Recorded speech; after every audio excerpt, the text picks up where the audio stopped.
It's very exciting doing Facebook Live because when Pete and I look at Facebook, it seems to present itself slightly differently every time.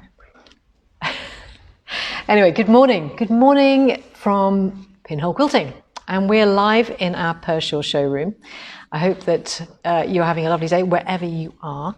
And I'm drinking my coffee, which Pete has very kindly prepared for me. This is all part of our sort of routine of a Saturday morning.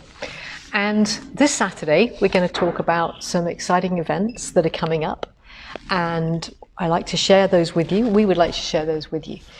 We're going to talk about some of the things that we're going to be doing on those events. I'm going to give you a little bit of a demonstration to give you an idea of how that might work for you. And if you'd like to do it, then we would love it if you signed up when the bookings go live at 2 p.m. this afternoon, approximately, because it's updating the website. There's a little bit of a lag potentially. So just be ready is all I can say. Now, I'm just going to have a little bit more of my coffee. And I'll say good morning to those people I can see online already. Hey, who have we got? Janet Bevan. Hey, Janet. Lovely. Yeah, it looks like you've been doing some beautiful things. Lindy Lodge. Yeah. Hi, Lindy. Hi. Sheena Stubbs. Hi, Sheena. Carol Hi. Bealey. With your sweet 16. I'm sitting in front of your machine, effectively. Carol Bealey. Hi, Carol. Hi. Patricia from the Adirondacks. Oh, Patricia from the Adirondacks with her Avanti in that beautiful space you've got. Wow, that looks absolutely fabulous. I love it. Love it. The Adirondacks. Marianne in London, who likes your blouse this morning. Oh, yeah. You see, I got this in... It's very 60s, isn't it? It's very 60s. I actually bought it in Dubai many years ago. A bit like you. I love it. Vintage, I think you'll find. Peter Holpen. We're both vintage. Georgie, Annette. Oh, Georgie and Annette. Brown Cow Road. And Annette. Very excited about Telen's courses, right. Good. And your friend, Helen. How did you get on with Helen? Yeah, that was, in fact, Helen prompted me to do one of the things I'm going to do today, which is a little demonstration of starting and stopping, because that was one of the things that came up with Helen. And I just wanted to cover that today. Right, a few more good mornings and then we'll move on. So yeah, good morning, good morning. Maria Hearn in Sussex. Oh, hi, Maria. Jenny Humphrey in Cambridge. In Sussex, yeah. Chris Hillier from Swindon. Yep, and Chris. Okay, fantastic. Barbara. Chris, good to have you here. Barbara in Solihull. Yep. Kate Irving in Northern Ireland and Elizabeth Dunkley. Right, morning all. Yes. You lovely people. Good morning to everybody. Now, what we are going to talk about this week is, as I say, first of all, I wanted to just run through some of the things that you can get in terms of the support and offerings from handyquilter.com. After this, at 12 o'clock, I'm scheduled a post to go out, which is a link to the Watch and Learn playlist, which is really good. And it's on a regular basis from Handy Quilter. I think it's pretty much every week. So what you'll see on there is a link to the playlist, which goes to their handyquilter.com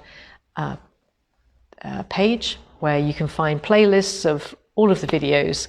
But also I've put on there the link from their main website. So if you subscribe to the handyquilter.com YouTube channel, you'll find that you get notifications as to when things are going live. So that's worth doing, definitely worth doing. And I've just put on there as a picture of all the different things you can find on the education tab on handyquilter.com as well. And obviously all the educators, you know, some of the studio educators and the national educators that work for Handy Quilter have got their own websites.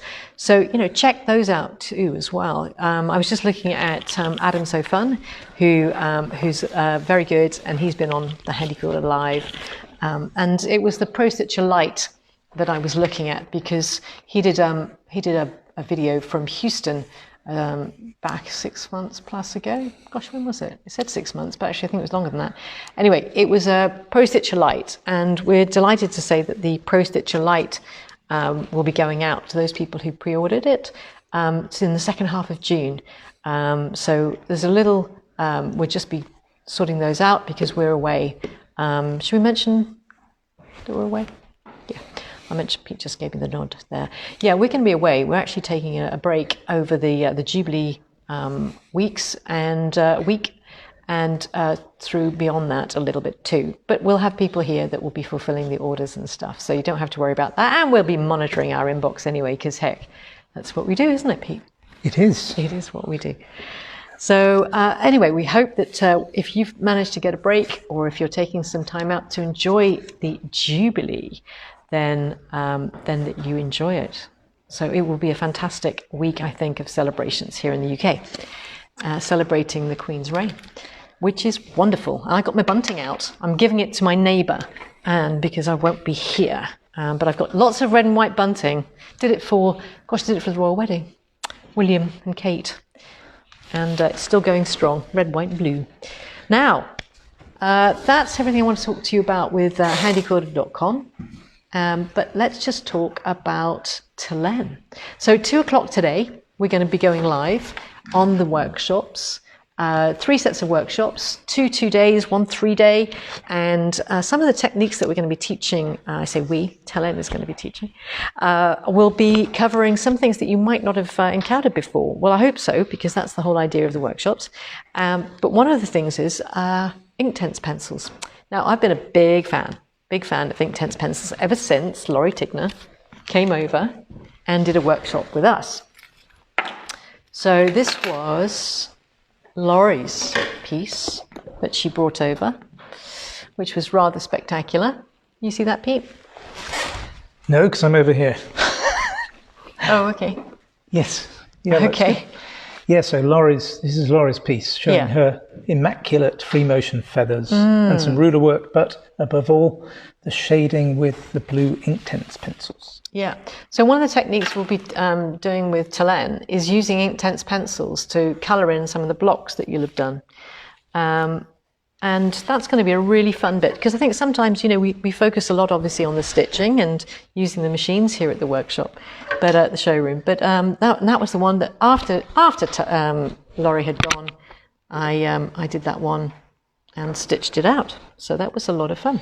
So we learnt a lot of techniques there, and Telen teaches techniques a little differently too.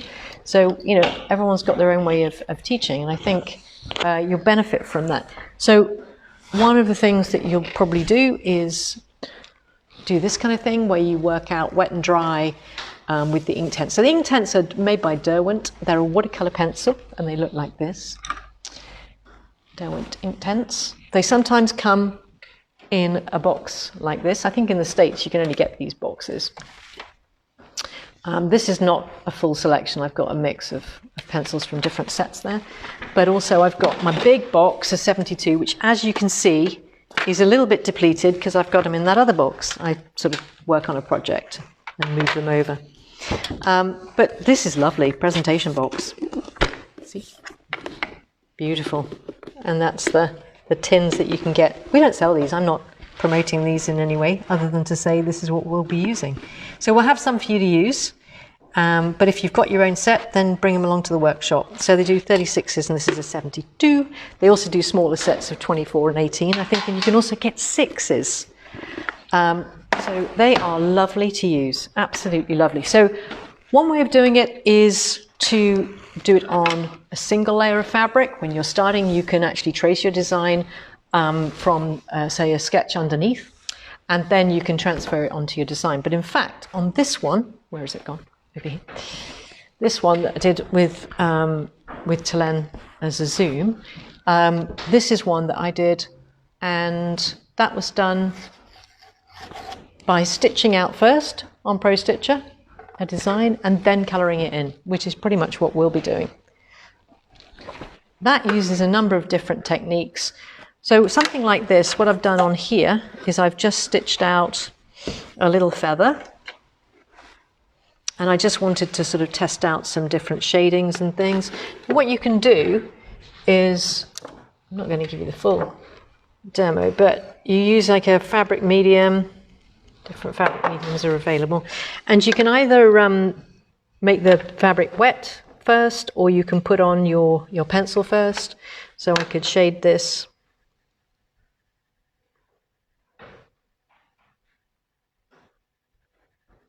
And then wet it, like so. And you can see it just makes it very, very vibrant. And you can dilute this a little bit more to make more of a watercolor effect. Once it's on, this is why I'm just going to do a very quick demo. Look at that. That just brings it out so much more. So you can really blend. So is that fixed then, Liz? Yeah, once that's dry, that's then fixed because I'm using a medium to do that. Not in the sense of Doris Lessing, was it? Doris Lessing? No, Doris somebody else. That's a different sort of medium. Yeah, that's when the you say you're using a spiritual medium. There we go. Now what you'll see is that you can do it, as I say, you can do it wet or dry.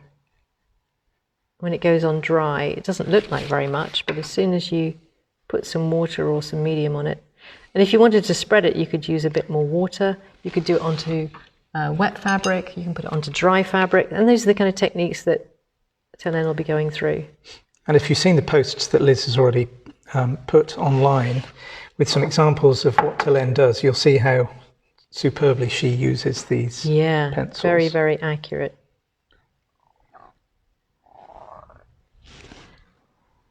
So, I mean, when we did it with Laurie, we did it onto a block that, you know, we then stitched, which is a different technique.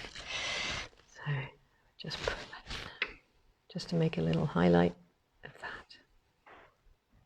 There we go.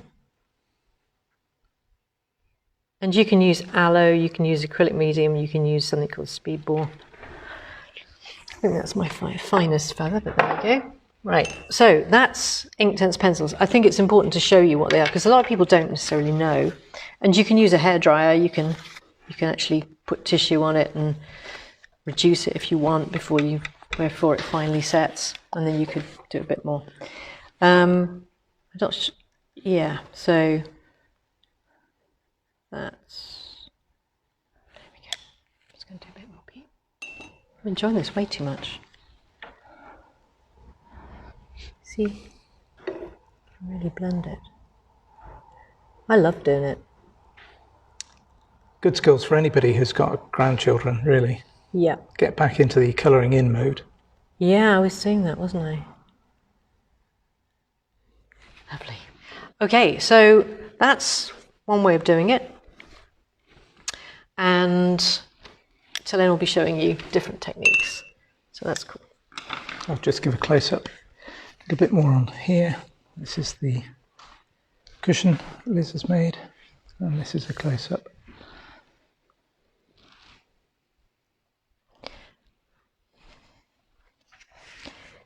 Okay. Now, so Telen's courses, we've got basic feathers and grids, is the first ones on the 21st and the 22nd, Wednesday, Thursday of September. And you'll be taught how to do the feathers, basic feathers. So if you've never done feathers before, this is a great course, because I love the way that Telen teaches it. She teaches in a really nice, simple style that sort of fits a lot well with a lot of different people. And then we do grids, and then on day 2, we'll do those techniques that we learnt on day 1, and in the afternoon we'll use the Inktense. So that's the first one. And then on the second workshop, which is the Friday, Saturday, 23rd and 24th, we're going to do buttonhole and blanket stitch with your long arm, and basically creating free motion applique. And you can use it within a bag or a rug mug or whatever you like afterwards. So it's useful to have a sample that you actually can put into something. And we're going to be doing couching. I had a lot of fun with so the class I did at Houston actually on couching without couching feet, and it's fun to do that too. So we'll be doing something similar. And then just quilt the fabric. How do I quilt it session? On that second day of the workshop number 2, the 23rd and 24th, is practicing free motion quilting, where we just take the inspiration from the actual fabric itself. So we'll be looking at different fill types, different threads, and really having a bit of a play with that. It's almost like whole cloth quilting, but using the fabric as inspiration. We'll also be talking about how you kind of create more lofts with different wadding, and how you kind of create that contrast between what you stitch and what you don't. So that'll be fun. Workshop 3, I'm really looking forward to this one. This will be the intermediate or more advanced class. So if you're really, if you're comfortable already with basic feathers, or you've already done the one the previous week, then you'll be having fun with this one. So it's building on those skills that we've already got, but with rulers and then with grids, and moving on to advanced feathers on day 2. And then in that last afternoon, that last day, we'll be doing a block using the skills that we learnt in days 1 and 2, and then colouring it in, just like with your grandchildren on your day 3 afternoon. The other thing on that second workshop I meant to say is in the final session on day 2 of the Saturday, you'll discuss how to quilt your quilt. Bring along a quilt top, and we'll do as many as we can. There we go. So, Pete, any questions on that or anything that's come up? No, everybody's been quite quiet, really. We've had a few more people online, including Michaela in Germany and hi, Michaela. Carol in New Jersey. New Jersey. Fantastic. Welcome. Good to have you on here. Brilliant. Absolutely brilliant. So when we're doing our stitching and everything's trundling along perfectly nicely, that's wonderful, but sometimes it doesn't. So I wanted to do starting and stopping. I've got it threaded up with white thread, which isn't very good for demonstration. So I'm going to completely unthread this machine. Now, people sometimes say, how do you unthread your machine? People have always taught on domestic machines not to pull through because of the spring and stuff like that. What I do is I normally remove it from the tension discs and the spring first, and then you can just pull it back. That's what I do. Although with handy quilter machines, it is actually fine to pull the thread through if you wish. It is. Doesn't have the same dangers as some domestic machines. No, and it's partly because we don't have, our tension discs are permanently on, permanently engaged, and therefore it's just absolutely fine. So there we go. That's the cone that we normally would thread from. Put it through the first guide. So threading up, really important. Now, if you get problems with tension, we always do our bobbin tension first. And so I'm just going to talk through that because this is something that's come up recently. I mean, there's lots of different bobbins. We've got our bobbins that we use, the aluminium ones that you get with your machine, but you might be using pre-wounds. And you've got your bobbin case. If you've got an older style of bobbin case, sometimes you can get an improved stitch by upgrading to one of the ones with the more up-to-date backlash spring. Increasingly, when we do the servicing, we do see that some of the erratic tension is just caused by perhaps an older style of bobbin case. Some people prefer the old style, fine. But if you are having difficulties, for the sake of a new bobbin case, you might find that those issues are eliminated completely. One of the other things that we noticed, and we had some issues with ourselves this week, was that there was fluff. There was fluff, wasn't there, Pete? There was. There was fluff under the backlash spring, lint, and there was fluff underneath the spring itself. So, we hadn't been doing that much stitching, had we? But we'd been sort of testing out a machine, and it had got quite a lot of lint built up in it. So we always clean out in here as well. Now, if that backlash spring comes out, you can put it back. Okay, this is the backlash spring, just inside there. All right, it's a sprung steel, and what it's designed to do is to stop the machine from creating issues when you restart. So if you're going really, really fast, particularly if you're on a stand-up machine, a movable machine, then you slow down. You might find that you've got like a build-up of thread otherwise around the bobbin because it continued to rotate even when it was stopped. Now that can be an issue because then when you start again, there's a slack amount of tension on the bobbin. We don't want that. So the backlash spring is designed to put pressure on it, and it should actually, there we go, it should have some pressure on it like this so that it's slightly proud of the bobbin case at the start. It shouldn't be pushing out too much. It's probably no more than 1 millimetre away from the outer surface of the bobbin case. Yeah. Just need a tiny little bit of springiness. And then we put it through the slot and underneath the other spring. But if you've got a bit of lint And I meant to bring over, here we go, this will do. Edge of a piece of paper or a piece of card is probably better, perhaps a thin business card. You can just pull out some lint that might be stuck under there as well, particularly if you've been using a cotton type of thread. So Lorraine, hopefully what Liz has just demonstrated helps show you that there doesn't need to be very much spring from the backlash spring. So hold it sideways, like as Liz is showing here. And the edge of the bobbin case should be just beyond the edge of the edge of the bobbin should come out just very slightly more than the edge of the bobbin case. So they do sometimes come out a bit more than that. Yeah, but not much. That is sufficient. Yeah, it doesn't need to be enough. Much. Absolutely. It's just putting a little bit of pressure on there. Okay. And in terms of the drop, what we do is put it in your hand, bring it upright, and then if you take your hand away, it should just smoothly go down, but with some tension. You don't want no tension on that, because no tension at all, and I've seen this where people have kind of got in a bit of a mess because they've taken off all the tension on it, and there's no tension on the top, no tension on the bottom, and the stitch isn't sufficient to really hold everything together. So you don't want to go too loose, and you're going to be adjusting the larger of the two screws. So we would adjust righty-tighty, lefty-loosey until we got it absolutely right. Now there is a tolerance with this, of course. There's like a little margin of where you might be, but even so, it's only a small amount, like a minute or two, that might make the difference. Look, I changed it 2 minutes there, and now it'll fall, but only if I do that. So that's too tight. Oh, that's probably at the top end, I would say, because it's actually falling. See, doesn't fall, and now it goes. That's probably at the top end of where I would have it. Would you agree, Pete? I would say that was too tight. Yeah, I would loosen it. So there we go. That's better. So literally, as soon as I do that, it just drops. That's good. I'd be happy with that. Pete would be happy with that. And when you put it in, big click. Okay. Threading up then. Now, with Glide, I used to use an 18 needle and put it through all 3 holes. And now I use a 16 needle, which I hope is in here, and I put it through the top and bottom hole. Now, it does make a difference on the tension, of course. So I will just check that, because I think I had it through all 3 when I had Glide in here before. I always check my tension. Let me just do that again, because that was a little bit quick. That wasn't a demonstration, was it, really? Come around to the front of the machine. I do it so automatically that I completely forgot. So there's a guide above here. Don't forget that, and don't forget that.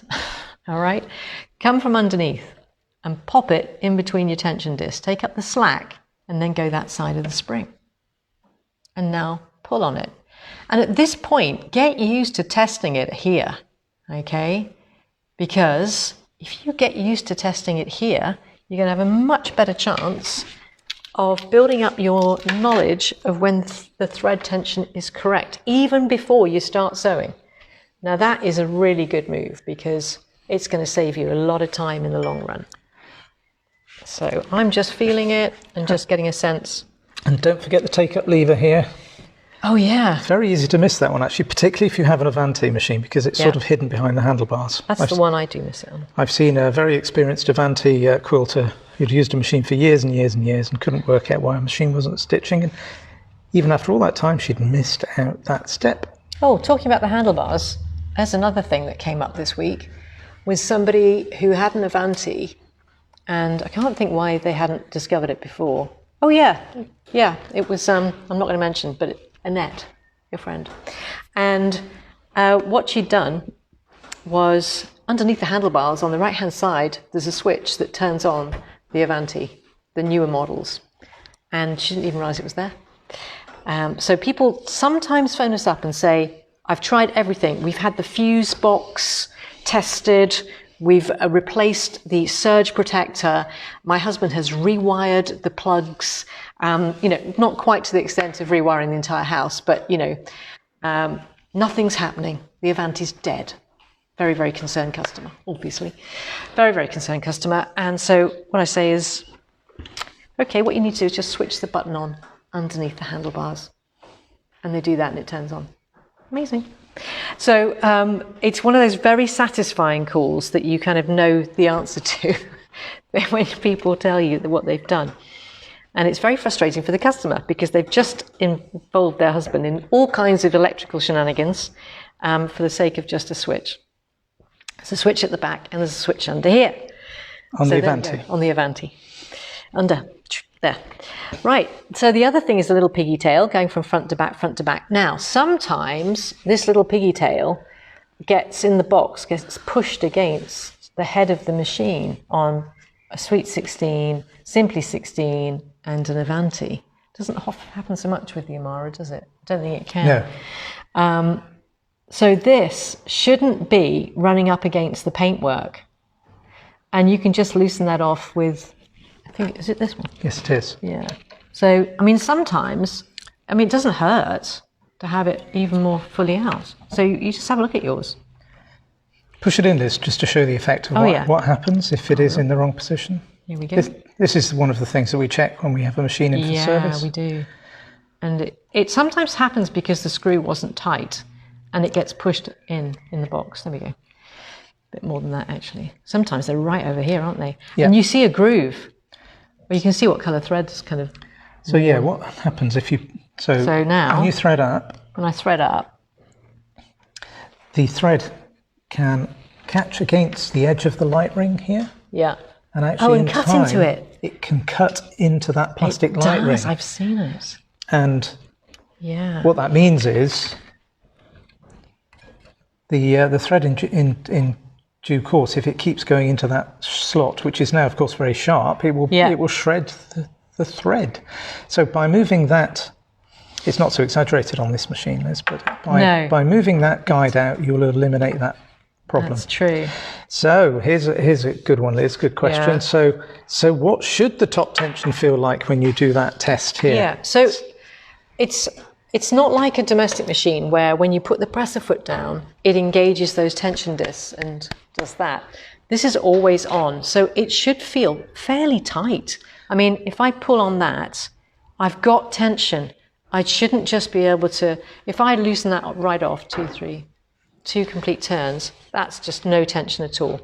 So 1, to me, you feel just a tiny bit of springiness in the thread.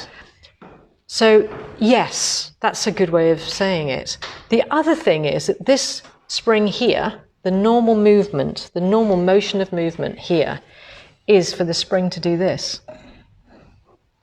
And the cutout for it, there's a little cutout in here. This upright bit of the spring should be just to the left of 12 o'clock if you're looking from this position. And that's a really important thing to note. But why is there a spring? Who knows why there's a spring? The reason for the spring is actually as the top thread goes over the face of the bobbin case, it's actually taking the tension off in order to enable that to do the stitch. So as it does that, and it's loosening the tension, like there, it's actually going around the face of the bobbin case underneath to form the stitch. All right. So yes, Claire, if you get used to the correct tension just by feeling it in that way, once you master that, you'll be able to get the tension right no matter what thread you're using. Yeah. 90% correct every time. So it's almost worth, when you've got it right, feeling that. And also, is it in the tension discs? A lot of times when we're doing the classes, you find that people are changing the threads because we encourage them to change the threads. More than encourage them. We make them change the threads. And what can happen is that isn't completely engaged. They might have changed the needle and the foot and everything else, and it's like, one element that hasn't been done. So let's just have a little play. Move my cushion. Don't need my cushion. So I've got my bobbin in. So I'm going to do needle down, needle up, bring that bobbin thread up and do some test stitching. So I was going to do starting and stopping, but let me just do the tension to begin with. Right. So you can see the bobbin thread. You can see the bobbin thread. That's a very flat looking stitch. Yeah, so look. Oh look, that's horrible. Would we be happy with that? Don't think so. No. So haven't got the top tension right. We've set the bobbin tension, we're happy with that, but that is so wrong. So we don't want that. So I've got it at 580 on my machine, so I'm going to reduce that.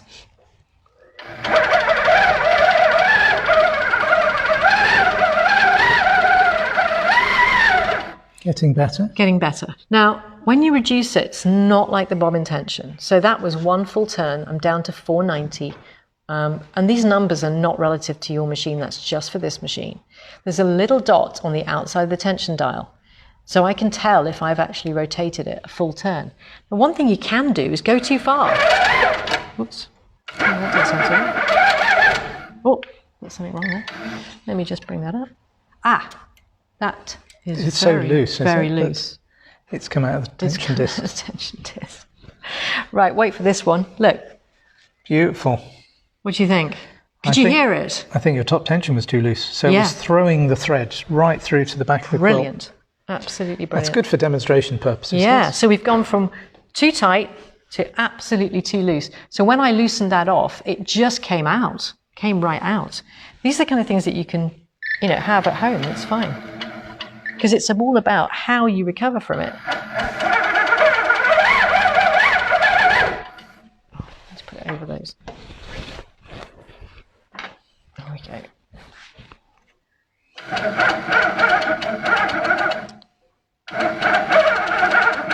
It's still too tight. Tightened it up too much. I think it needed to go too loose, but it came out the tension discs.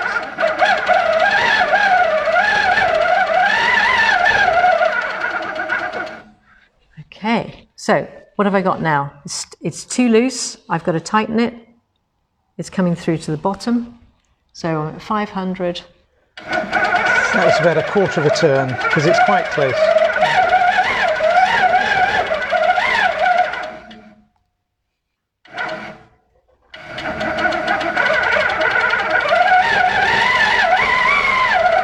Ooh.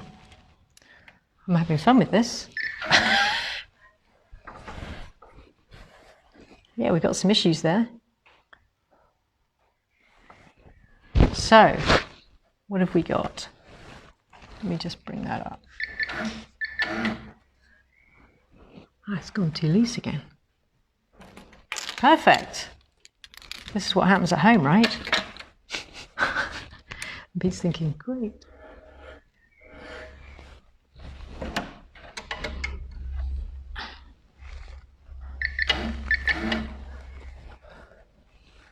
Okay, let's just try that again. It's still too tight.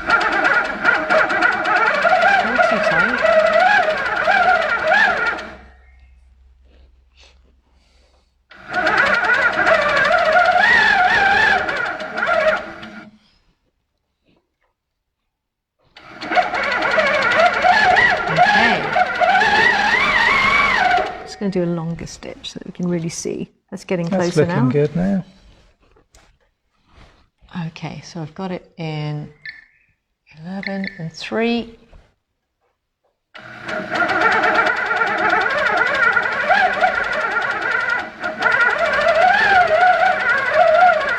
Okay, that's pretty good.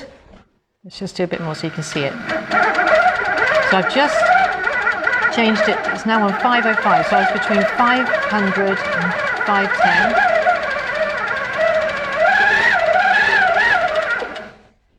And that's looking good on the top. And this really good on the bottom. That's very good. See all of that. It's difficult to see, but yeah, that looks excellent. So that section there is all at 505.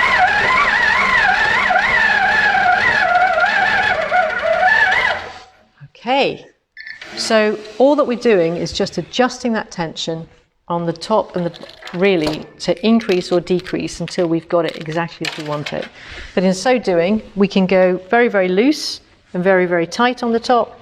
And look, there we go. That was a real nest. If that happens and it creates a problem, you can't even move the machine, then what you're going to need to do is go to the back hand wheel and it cuts the tension, the thread, through the discs that are in the cutters rather, that are in the machine. So if your needle is locked in the thread because of all that excess, just rotating the hand wheel backwards and forwards a bit like that cuts the thread and helps release it for you. There we go. That's true of all the handy quilter machines. Yeah. So, just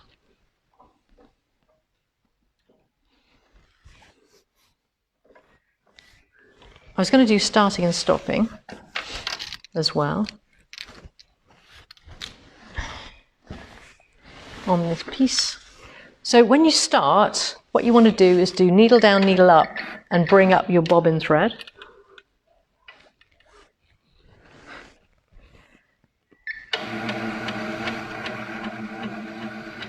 Okay, do some tie-off stitches, and then you can do your stitching.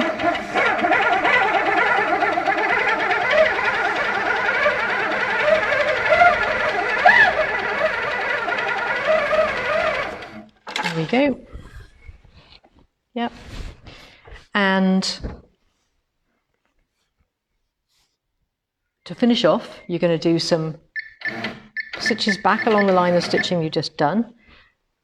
Bring your needle up, pull the thread off the cone, move away, come back, and do needle down, needle up.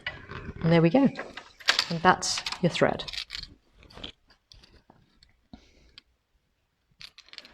There we go. So that's starting and stopping.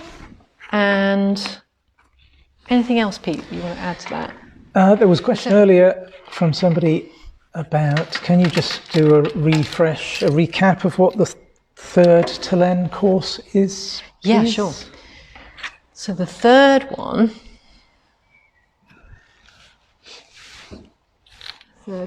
is... A couple of people saying lots of good tips today, so that's useful. Good. Yeah, the third one. We're going to basically be doing rulers and grids on day 1, moving on to advanced feathers on day 2. On the third day, we'll create a ruler and feather sample using the skills learnt in days 1 and 2. And the final part will be using Inktense to colour the sample. So ruler work. Obviously, rulers are an essential part of your toolkit. And then grid designs. We're going to build on the basic grid designs by creating what seems to be more complicated and intricate designs, perfect for use in the backgrounds around a feature design, or even in borders and sashing as a fill or standalone design. And students will learn to break down a complicated design into easy to follow repeat patterns over various grid spacings. And so you don't have to draw out the entire pattern. You're using the grid as your focus for creating the design. All this information is online, isn't it, on the classes section of our website? Yeah, if you go to the links on our Facebook page, you'll find they're all on there. And I'll repost those links to Telen's class because that'll be launching in a couple of hours. And then in the afternoon, we'll be colouring in that sample using Inktense, which is amazing. Question. Is your way of starting and stopping suitable for a quilt that will get heavy use, for example, a baby quilt? Oh, definitely. I mean, what's amazing is how if you try and unpick a quilt, you know how hard it is to unpick the stitches. So all you need to do is just secure those thread ends. And so picking it up and doing those little tie-offs is absolutely fine. But if you want to tie your ends in, then you can.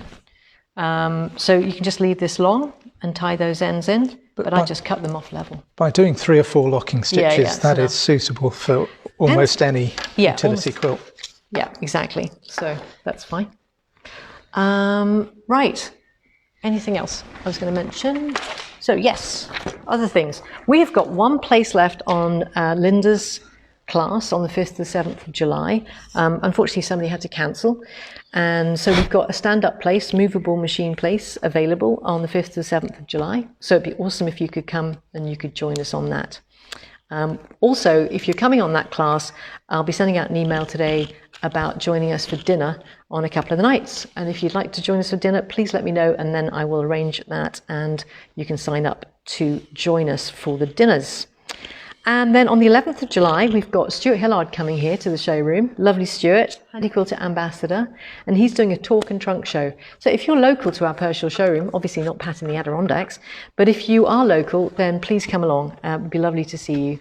And Stuart will be doing a fun talk, trunk show, and then there's an opportunity to perhaps play with the machines, see some of the new tools and techniques that we've got, some of the new feet that we might have from the last time you perhaps visited. And it's just a bit longer session than you get maybe at a show to say hi to us.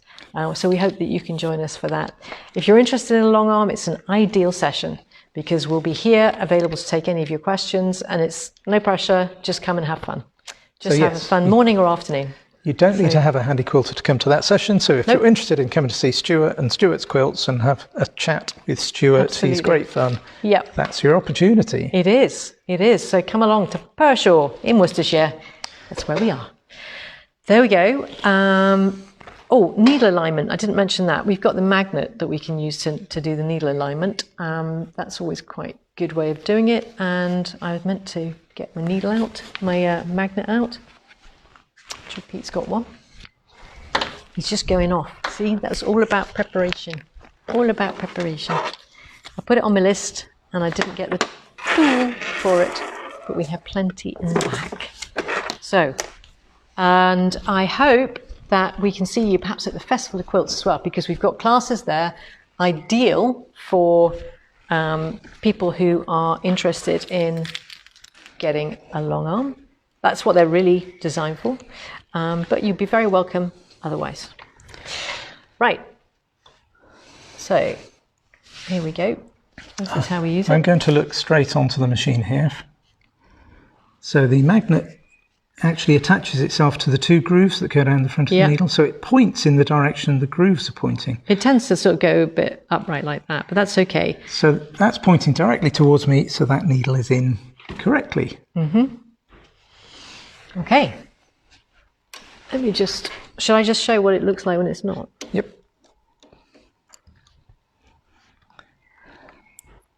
I might have exaggerated that a bit too much.